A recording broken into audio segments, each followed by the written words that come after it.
Tuhan, kami menanti Engkau. Kami percaya Engkau berfirman kepada kami mencari hikmat-Mu. Tolonglah kami di setiap hubungan kami. Dalam nama Tuhan Yesus berdoa. Amin. Selamat pagi saudara semua. Hari ini kita melihat kitab Amsal pasal 17 yang disampaikan oleh Pastor Joas. Di dalam hidup kita berbeda hubungan. Di pasal 17 di sini memberitahukan bahwa ada jalan keluar.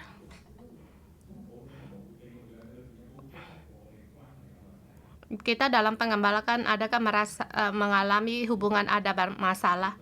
Kalau di antara kita yang menjadi ketua sel, kamu akan menemu dalam pengembalaanmu menyelesaikan 90% tentang hubungan.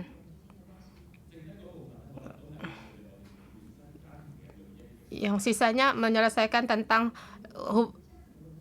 masalah dari asal keluarga kita. Tetapi hikmat dari Amsal memberitahukan kita bahwa hubungan ada jalan keluar. Jadi tema hubungan yang nyata kembali lurus, ada jalan keluar. Kita lihat ayat 1 sampai dengan 6. Hubungan keluarga perlu hikmat. Ayat 1 dikatakan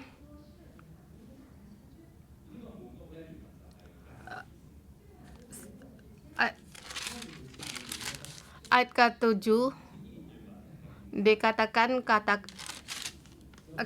ayat pertama dikatakan lebih kerat yang ke roti kering serta dengan ketentraman. Maksudnya itu ketentraman di sini adalah tentang hubungan di rumah. Seperti orang Yahuda, mereka sering membagikan soal makanan atau daging, tetapi di sini disertai dengan pembantaian, yaitu saling bertengkar. Lebih baik ada sekerat roti yang kering disertai dengan ketentraman. Hubungan yang baik, apakah dengan makanan yang enak yang melimpah itu dinamakan hubungan yang benar? Ayat 1 sampai 3 memberitahukan kita hubungan tidak ada hubungan dengan kaya atau miskin. Terlebih di ayat pertama dikatakan, apakah kita kaya, hubungan kita akan lebih baik? Dikatakan lebih baik sekerat roti yang kering. Roti atau sisa dari roti disertai dengan ketentraman. Di sini penulis memberitahukan kepada kita apa yang dimaksud dengan hubungan yang baik. Hubungan yang baik bukan tergantung dari kaya atau miskin. Di ayat kedua, hubungan tidak tergantung dari hubungan status.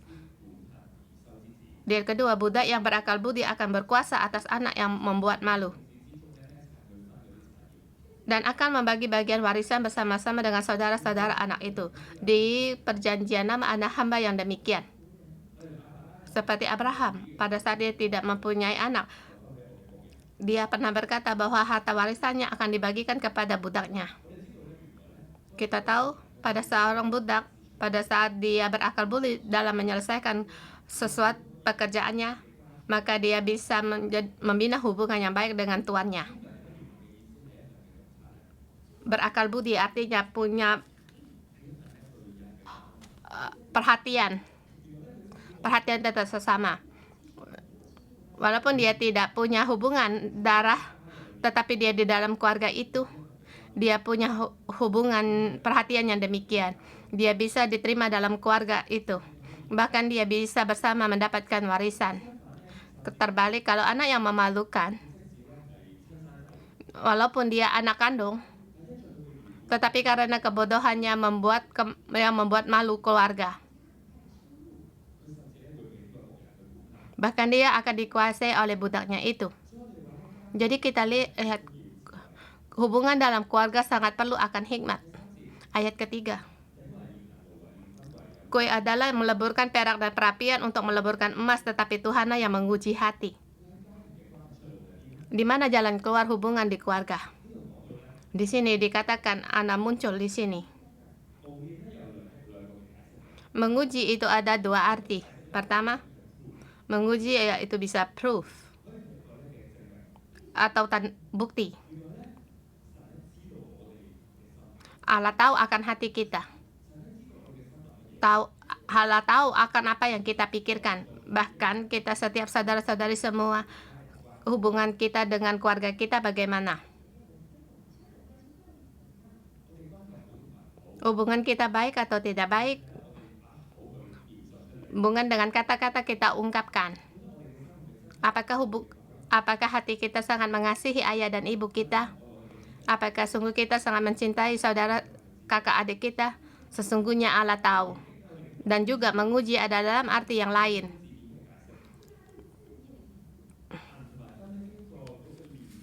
Ya. Perak dan emas pada dileburkan akan lebih murni lagi.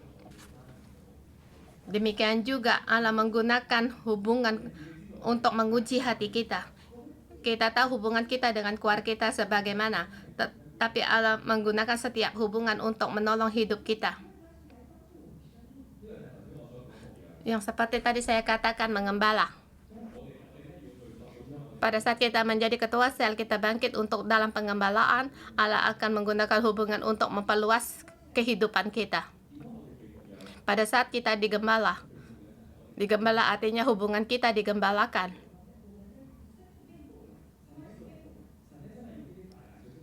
Allah menggunakan perkara besar atau kecil untuk membantu kehidupan kita, untuk menguji hidup kita, agar hati kita dileburkan. Jadi, hubungan dengan keluarga seringkali saya merespon akan kehidupan kita. Apakah sesungguhnya sudah diuji? Kamu menyelesaikan satu perkara, hubungan, seperti waktu kita datang ke gereja, kita menyelesaikan hubungan dengan ayah ibu, keluarga asal yang menyakitkan bagi saya, yaitu untuk memaafkan ayah saya. Kemudian perlahan saya menemukan hubungan dengan ayah, walaupun dari kecil tinggal bersama dengan ibu, tetapi di dalam hati ada yang membelokkan. Sampai di gereja melayani, Pastor Joshua dan Simo menyelesaikan hubungan saya dengan kakak saya. Dalam menghadapi pemberontakan, saya dengan istri saya menyelesaikan hubungan antara kakak saya dan kakak ipar saya sampai anak saya lahir. Anak saya 3 tahun dan 1 tahun. Dan juga harus menyelesaikan hubungan. Allah menggunakan seluruh keluarga untuk menolong kehidupan kita agar bertambah dewasa. Dan hubungan di keluarga semakin membaik. Di mana jalan keluarnya? Sangat perlu hikmat yang dari Allah. Terlebih lagi sampai di ayat keempat sampai dengan 6. Hikmat ini diutarakan dalam perkataan orang. Jadi ayat 4 sampai 6, kalau hubungan kita baik, kita harus berhati-hati dengan perkataan kita. Ayat keempat, orang yang berbuat jahat memperhatikan bibir jahat. Seorang pendusta memberi telinga kepada lidah yang mencelakakan. Di sini mengatakan antara sesama ada perkataan yang bibir yang jahat. Pada saat orang memang berbuat jahat terhadap kata-kata yang mendusta, kita lebih perhati. Seperti kita lebih suka mendengar kata-kata itu. Mungkin hikmat dari dunia atau hikmat dari tempat kerja. Di dalam hati kita mudah mengiyakan perkataan itu. Seorang pendusta memberi telinga kepada lidah yang mencelakakan. Yaitu yang mencelakakan, lidah yang membinasakan. Rupanya ada kata-kata yang bisa membinasakan hubungan. Dan orang pendusta, orang yang tidak selaras, kita akan mudah memberi telinga kita untuk mendengar perkataan ini masuk dalam hidup kita. Demikian juga orang-orang yang mengolok-olok orang miskin. Dan juga yang mendatangkan kecelakaan seperti di ayat ke-5. Siapa yang mengolok-olok orang miskin menghina penciptanya. Seperti saya ingat waktu dibagikan di kebaktian oleh Pastor Josnan, ciptaan Allah itu sangat baik.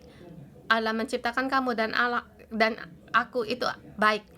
Tapi apakah kita melihat sesama kita itu baik? Kita bisa mengolok orang. Kita tidak melihat orang yang tidak suka kepada kita, sesungguhnya dia juga diciptakan oleh Allah. Dan juga kita harus bertanya pada diri sendiri kita, apakah kita melihat segala ciptaan dan menciptakan sesama itu adalah baik?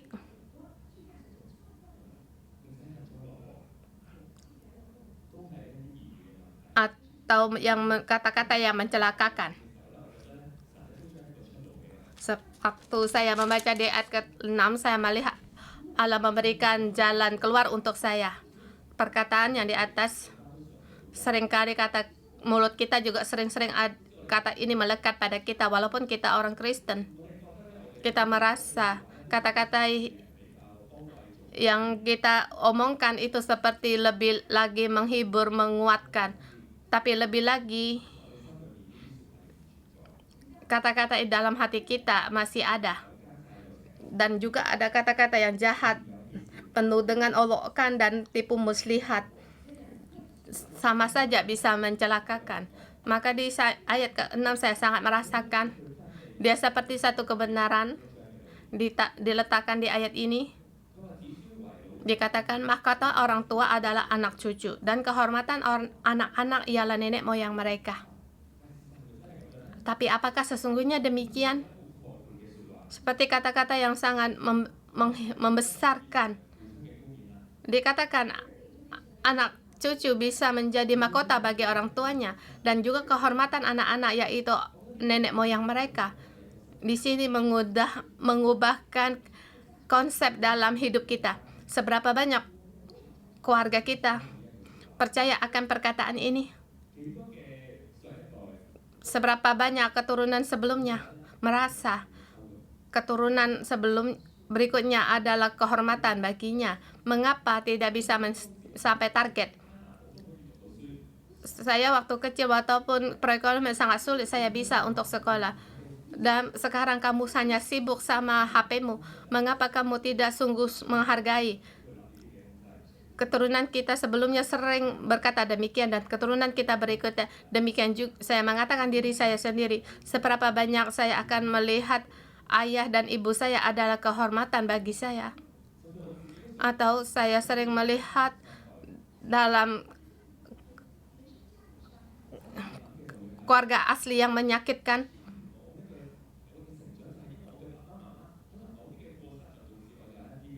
Atau mungkin kehidupan saya karena ayah ibu saya terjadi sesuatu sehingga mempengaruhi hidup saya sampai di sekarang. Jadi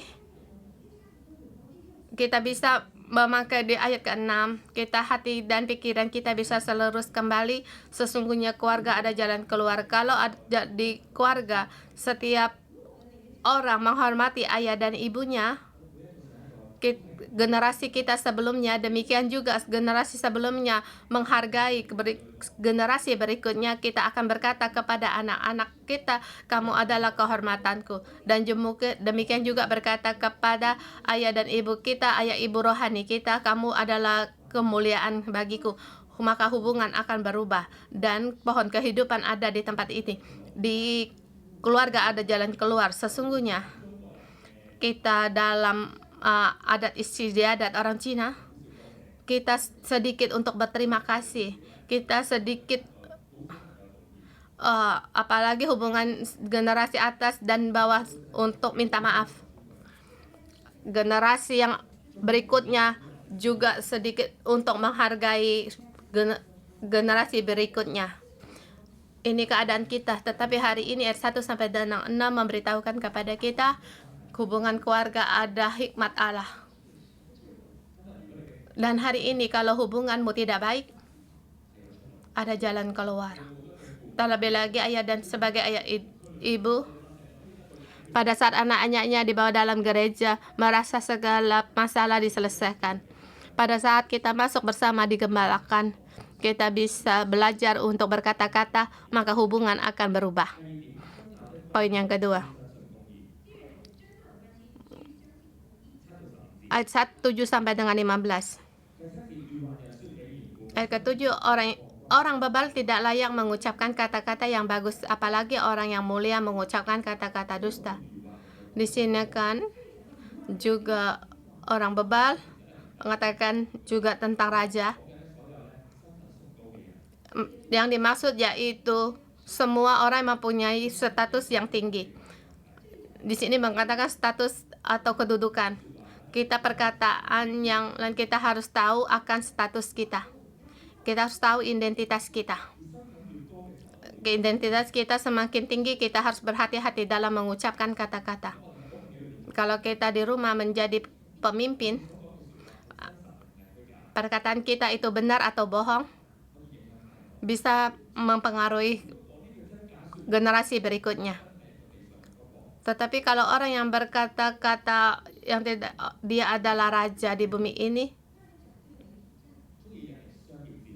atau media atau perdagangan, kita harus berhati-hati akan kata-kata kita. Hati-hati akan perkataan kita mengakibatkan pertikaian. Ayat ke-8. Hadiah suapan adalah seperti mestika di mata yang memberinya. Kemana juga ia memalingkan muka, ia beruntung. Di sini perkataan ini seperti ada harga, tetapi kita tahu untuk suap itu tidak menguntungkan. Tapi bagi orang yang melakukan suapan itu, mereka merasa tidak bermasalah, dan ini akan menimbulkan pertikaian yang lain. Ayat ke-9. Siapa menutup pelanggaran mengejar kasih, tetapi siapa membangkit-bangkit perkara menceraikan sahabat yang karib. Bagaimana menyelesaikan akan keributan atau pertikaian ini? Terlebih dahulu kita harus melihat status kita.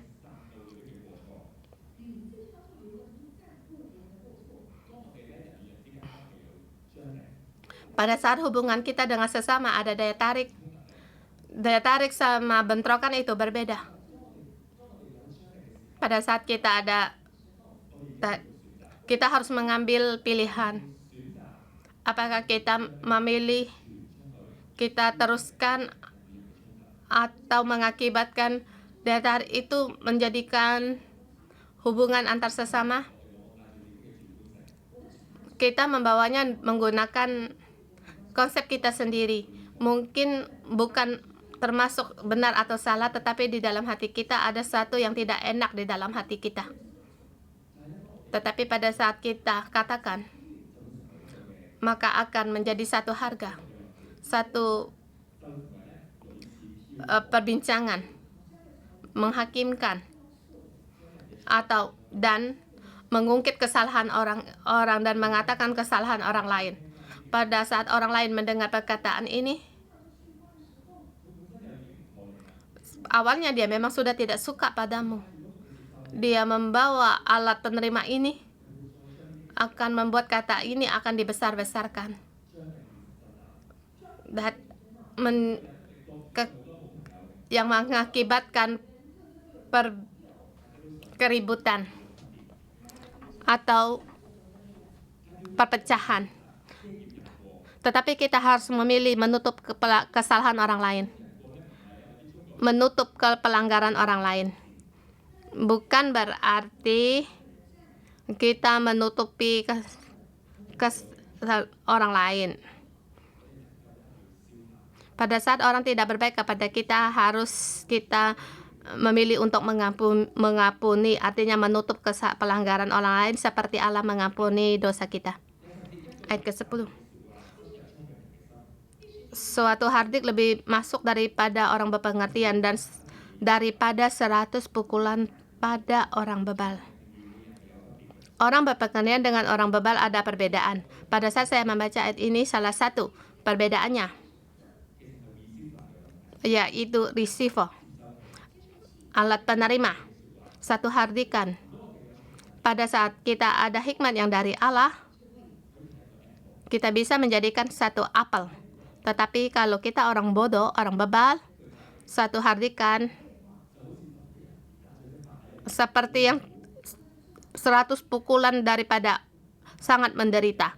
Dan langkah seharusnya apa yang dilakukan? Mungkin balik akan marah atau balas dendam. Dan mungkin akan melihat orang yang marah pada saya itu dan melihat dia marah sama saya, apakah dia juga punya kesalahan yang sama? Saya mengatakan diri saya sendiri. Apakah saya orang berpengertian atau orang yang bebal? Apakah kita terhadap hardikan daripada pengembala kita, dari pemimpin kita? Apakah kita mempunyai arat penerima apel? Kalau kita menerima itu adalah pisang atau kelereng, maka hubungan akan perpecahan akan timbul. Saya katakan satu cerita yang terus berlalu dan akan terus disebarkan. Orang yang bebal akan kataannya kepada orang yang bebal, dan lebih dalam lagi membuatkan perpecahan. Dan di mana jalan keluar? Ayat 11 sampai dengan 15, 11, 13, dan 15.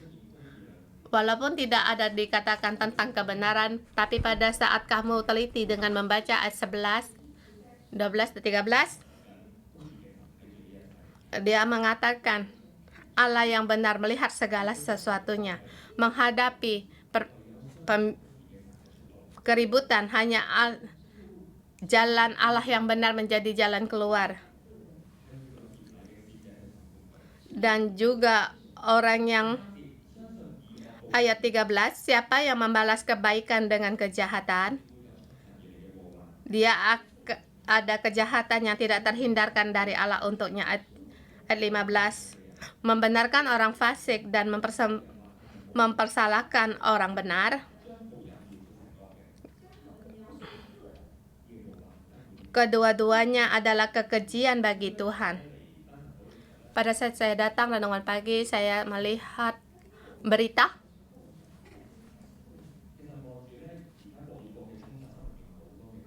antar pertikaian antar negara, hati saya merasa tidak enak.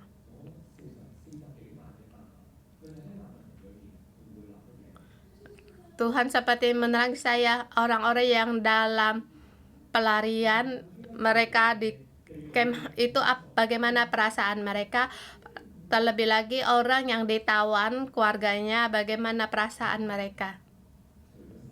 Saya percaya selain dari kebencian dan tetap kebencian. Dan saya terpikir kalau di antara mereka punya anak kecil, yang dimaksud saya adalah orang banyak, apakah saya bisa mencernakan perkara ini? Apakah saya akan untuk generasi sebelumnya saya untuk membela mereka? Dan di sini saya lebih memahami perkara di ayat ini. Selain kita percaya kepada Allah yang adil, tidak ada jalan yang lain. Kalau kita tidak percaya Allah itu adalah kebenaran atau adil, kita hanya akan menggunakan cara kita untuk mengadili. Lebih besar lagi pertengkaran. Pertengkaran itu bisa diteruskan dari generasi satu ke berikutnya. Saudara semua, kita harus percaya kepada Allah kita. Pada saat kita percaya Allah kita itu adil, maka perasaan kita terhadap orang jahat itu akan berbeda. Kita akan tidak gembira, kita memang bisa disakiti, tetapi akhirnya kita akan mendapatkan satu kata, ya Allah, aku percaya Engkau Allah yang adil. Aku tidak demi sendiri mengadakan penghakiman untukku sendiri. Dan juga tidak kita bisa melihat, kita tidak ikut dalam peperangan, cuma kita lihat berita. Kalau kita berdoa kita harus berdiri di mana? Kita harus memilih jalan kehidupan, yaitu kebalikan dari jalan tentang yang jahat dan atau yang baik. Kita percaya Allah yang memberi hidup, percaya Allah itu adil, Allah akan menolong semua perkara ini atau hal-hal darinya. Terlebih di ayat 14, hanya dari ayat ini seperti kata perintah. Amsal kebanyakan seperti kata pernyataan, tetapi di sini kata perintah.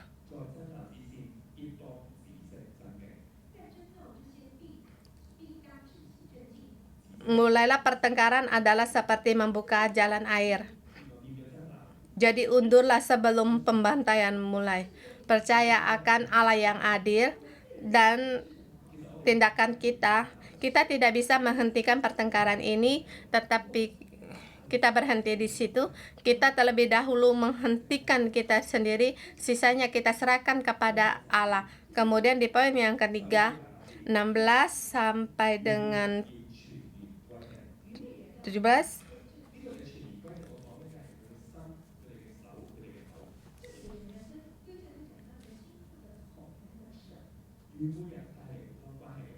Orang yang bebal banyak membuat banyak perkara.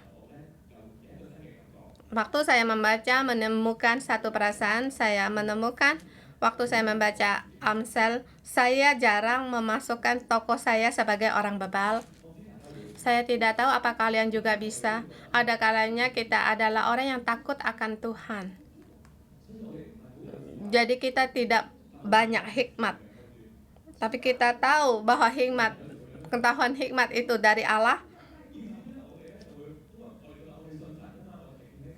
Kita sering merasa kita percaya pada Allah, kita akan berdiri di pihak Allah. Kita jarang sekali masuk dalam toko orang bebal. Tetapi hari ini saya merasa Allah dengan hikmat berfirman untuk kita. 16 sampai 20. Hati yang bebal harus kembali lurus. Hati ini timbul 3 kali. Apa gunanya uangnya di tangan orang bebal yang membelikan hikmat? Ayat 18, orang yang tak berakal dan tidak berakal, tidak punya hati, tidak mempunyai hati yang datang dari Allah untuk lurus kembali. Ayat 20, orang yang serong hatinya tidak akan mendapat bahagia. 3 kali mengatakan tentang hati ini. Apakah kita orang bebal atau hati kita orang yang benar? Hati orang bebal harus kembali lurus, sehingga kita tahu hikmat bukan dapat dibeli dengan uang. Hikmat itu dari Allah. Hubungan itu dari Allah. Kita jangan melampaui batas. 17-18, hubungan antar sesama. Sahabat, seorang saudara dalam kesukaran, kebenaran sangat benar. Hubungan kita dengan sesama kita juga harus lurus, harus benar. Kalau kita dengan sesama kita saling tidak ada kasih, maka kita kehilangan hati, kan telah melampaui batas.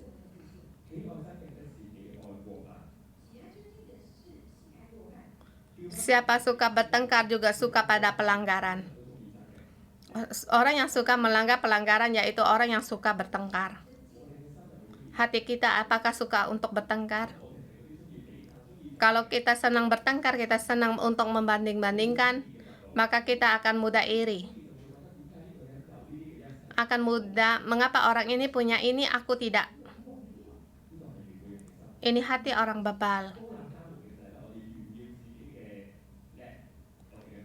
Siapa memewahkan pintunya, artinya kita harus pintar, kita harus baik. Ini juga hati orang bebal. Sesungguhnya kita ingin apa yang baik ingin kita perlihatkan untuk orang lain. Jadi hati yang bebal harus kembali lurus. Kalau tidak ada keuntungan apapun. 21 sampai dengan 25. Ayat 16 sampai 20 mengatakan hati yang bebal. 26 sampai dengan 28 dikatakan mulut orang bebal dan tangan orang bebal harus kembali lurus. Hati, tangan kita jangan menyakiti orang lain. Mulut kita harus tahu pengendalian. 21 dikatakan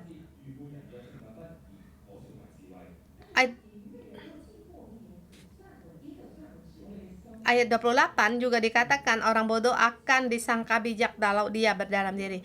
Kita harus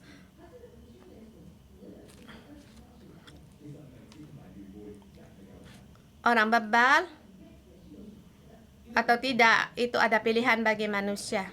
Dikatakan orang bebal akan menderita, mendapat duka, bahkan ayah dan ibumu juga akan mendapat duka. Di tengah-tengah apa jalan keluarnya? Di situ membandingkan orang bebal dan orang yang bijak, orang yang berpengertian. Orang yang berpengertian, generasi berikutnya akan bersukacita, sekeluarga akan bersukacita. Tetapi bagaimana dengan orang bebal? Orang yang bebal melayang sampai ke ujung bumi, artinya jalannya hanya melihat saja, jalannya kosong. Seperti kita mendengar berita, kita hanya terima-terima, tetapi kita tidak menggunakan hikmat dari Allah untuk melihat segala perkara.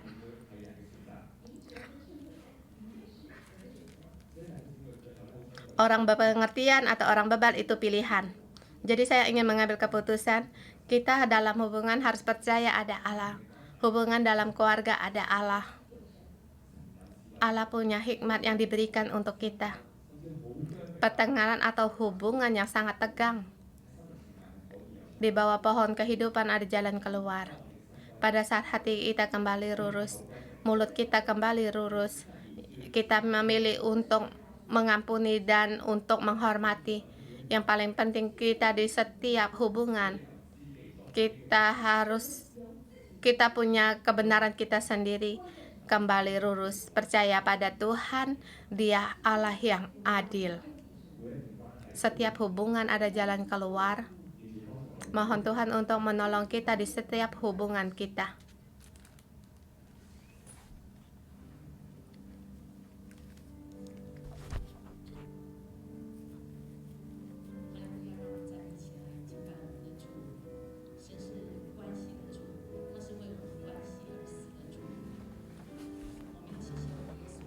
Mari kita menyembah Tuhan Allah kita. Dia Tuhan yang Tuhan dalam hubungan. Mari kita berdoa, kita bersyukur kepada Tuhan. Kita bersyukur Allah yang menyelamatkan hidup kita. Walau bagaimanapun hubungan kita bisa dipulihkan.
Tuhan, kami bersyukur dan berterima kasih. Kami tahu di dalam hubungan kami ada jalan keluar.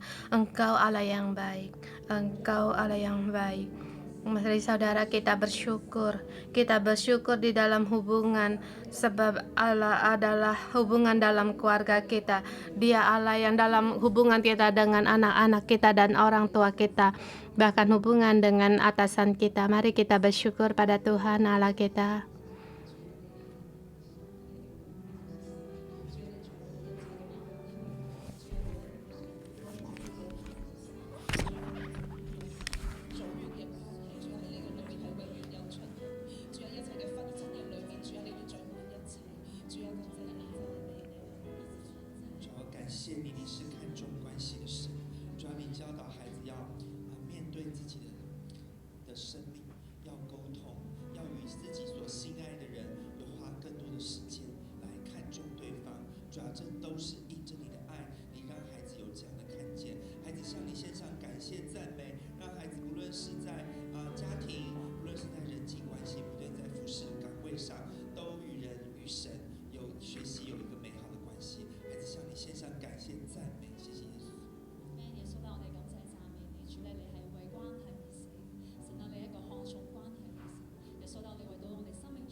主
啊，當我哋對住我哋自己嘅下一代嘅時候，我哋會有好多嘅談，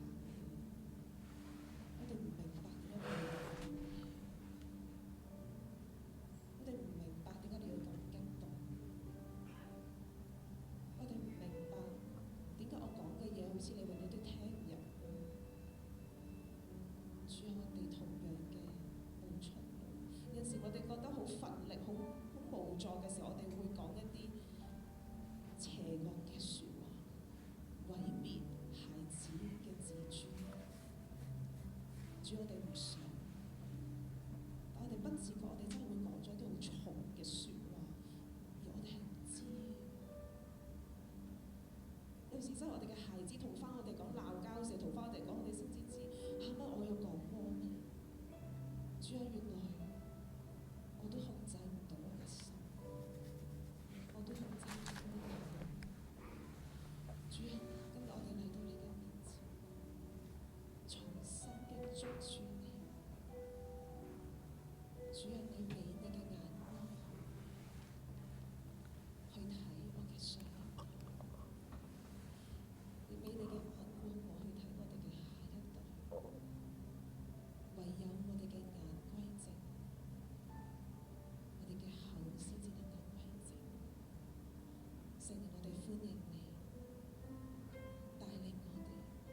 住我哋嘅仔女、我哋嘅組員，有時不自覺都會講咗一啲嘅重話，對孩子嚟講係邪惡、係毀滅嘅説話，會唔會我都不自覺講咗？如果有嘅話，我哋都開聲，求神饒恕我哋，幫助我哋。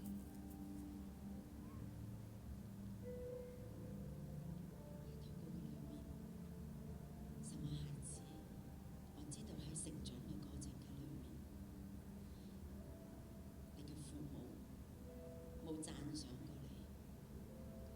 今天你嘅口唔能夠去講出讚美、欣賞、建立嘅説話，係因為你成長嘅過程裏面，你嘅父母都冇咁樣對待你。神，你讓我哋重回我哋幼小嘅時間，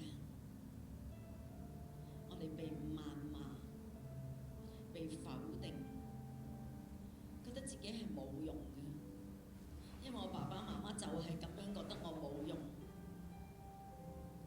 我嘅成績唔好，我好多嘢都唔及別人，我頑皮，我蠢，我懶，我唔乖，呢啲就係父母不斷去話俾我聽。神今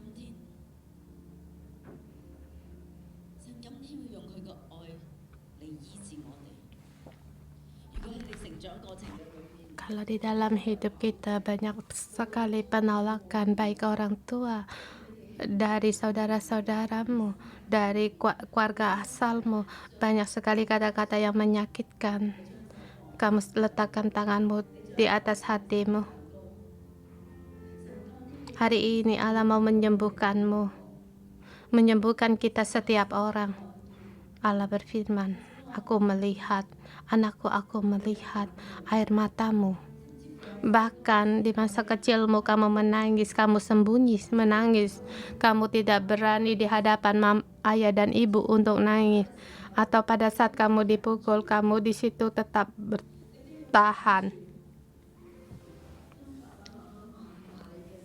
Pada saat kamu dimarah oleh orang tuamu,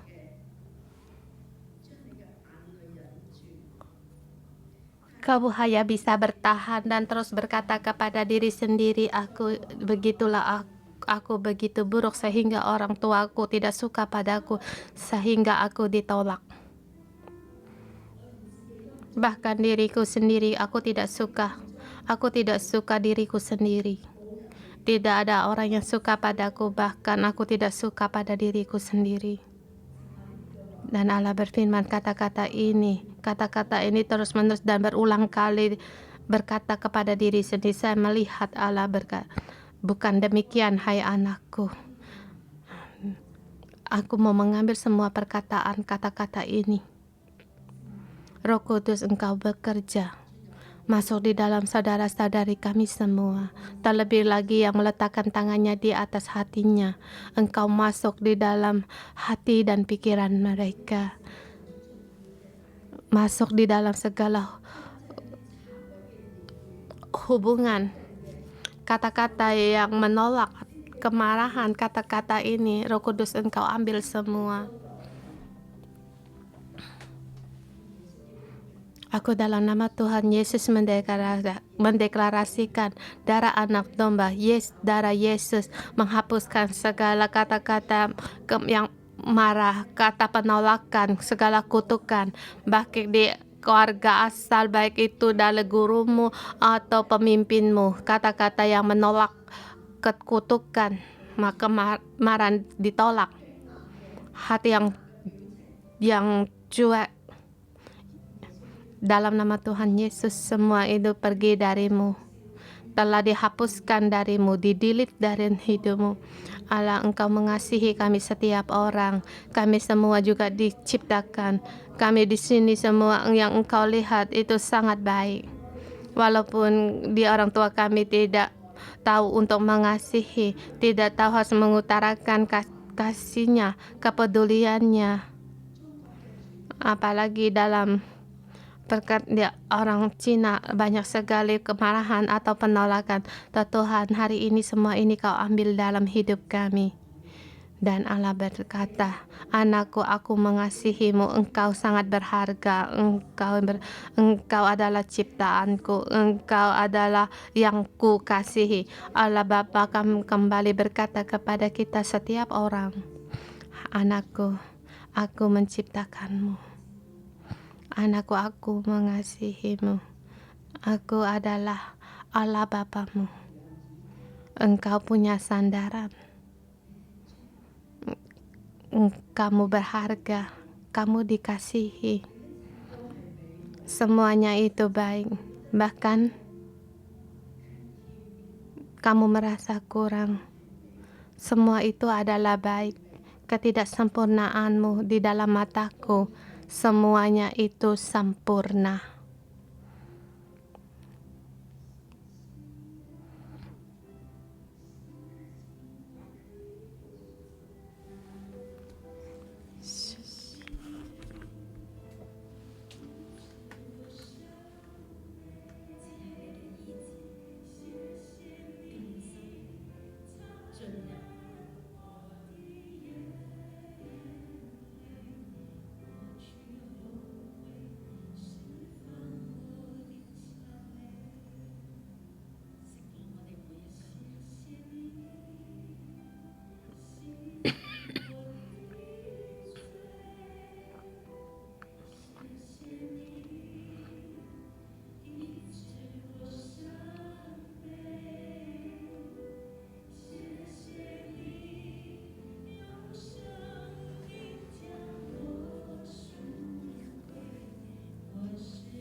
Kita setiap orang berharga di mata Tuhan.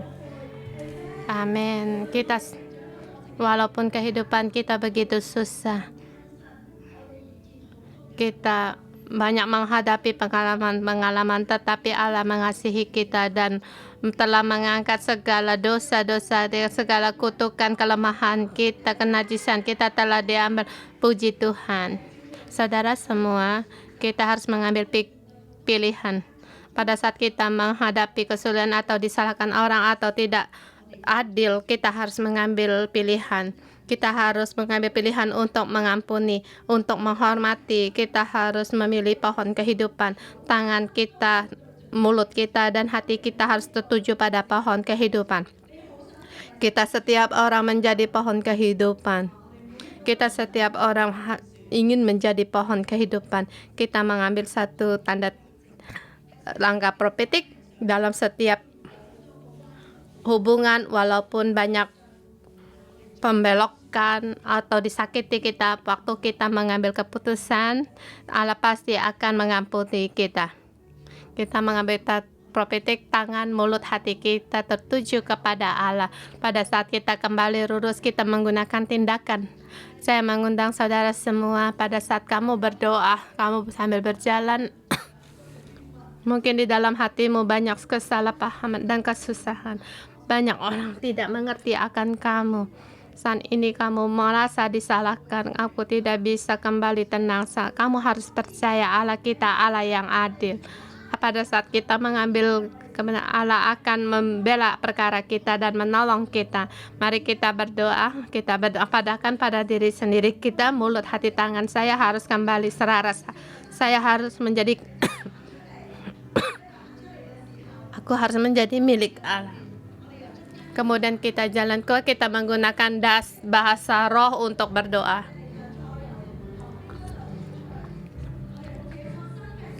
Kita seperti pohon kehidupan. Kita harus menjadi pohon kehidupan. Kita berjalan dalam jalan yang lurus. Yesus, Engkau melihat semua saudara-saudari kami, dia rela untuk meletakkan semua tangan, mulut, hatinya kembali kepadamu dan memuji Engkau. Kami berharap kepada Engkau.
Haleluya.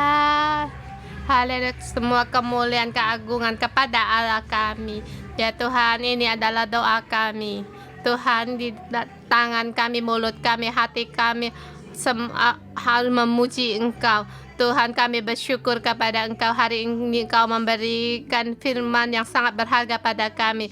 Tuhan, kami tahu kami harus menerima, bersama kita menerima berkat dari Allah. Aku dalam nama Tuhan Yesus memberkati saudara-saudari semua, anak-anak Allah, termasuk saya sendiri.